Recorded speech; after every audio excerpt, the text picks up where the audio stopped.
અને લક્ષ્મીજી વાદ વધ્યા. લક્ષ્મીજી કહે, પ્રભુ ભક્તિ લોકો ગમે તેટલી કરે પણ મારા સિવાય ચાલે નહીં. મારી તો દરેક વ્યક્તિને જરૂર પડે ને પડે. એટલામાં નારદજી આવ્યા. નારદજીને કહ્યું, નારદ બોલો, કોના સિવાય ચાલે અને કોના સિવાય ન ચાલે?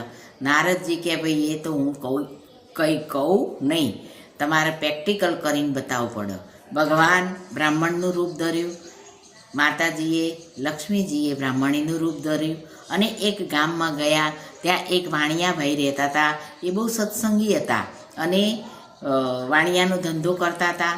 જે ગામના વડ નીચે ભગવાન બેઠા હતા ત્યાં લક્ષ્મીજી પણ બેઠા હતા અને 4-5 બહેનો ચારના ભારા લઈ આવી અને જે પોરો ખાવા માટે ઓટલો હતો ત્યાં બેઠા.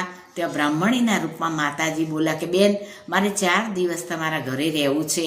હું તમને જે વસ્તુ અડીશ એ સોનાનું થઈ જશે.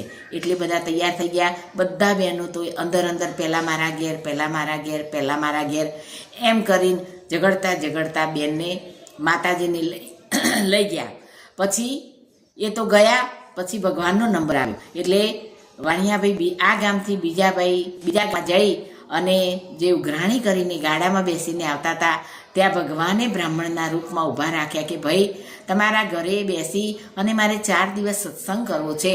જો 4 દિવસ મને કોઈ રાખે તો મારે એમના ત્યાં જવું છે. વાણિયાભાઈ શેઠ હતા, સત્સંગી હતા. ઘરે એમના પત્ની પણ, ધર્મપત્ની પણ ભક્તિવાળા હતા. એ તો ઘરે લઈ ગયા અને પૂજા પાઠ કરી એમને બેસાડ્યા. અને બીજે દિવસે સત્સંગ તો શરૂ થવાનો હતો, પણ ધર્મપત્ની જે હતા એ ભક્તિવાળા હતા. કહે, ધન્ય ઘડી ધન્ય ભાગ્ય, અમારા ઘરે સામેથી આવીને કોઈ સત્સંગની વાત કરે તો અમે કેટલા પુણ્યશાળી છીએ.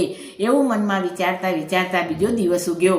ત્યાં તો ગામમાં જે શેઠ હતા એમણે બધાને બોલાવીને કહ્યું કે, મારા ઘરે સત્સંગી બ્રાહ્મણ આવ્યા છે, મહારાજ છે, આપણે સત્સંગ સાંભળવો હોય તો આવવાનું. 15-20 ભાઈઓ આવ્યા.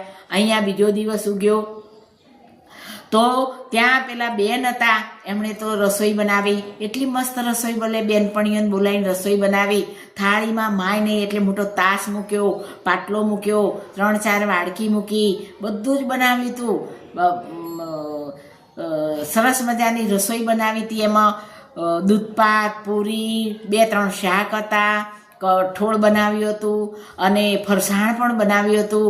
ચમચી મૂકી, થાળી મૂકી, થાળ મૂક્યો અને લોટો મૂક્યો, બધું મૂકી અને પછી સામે પવન નાખવા બેઠા.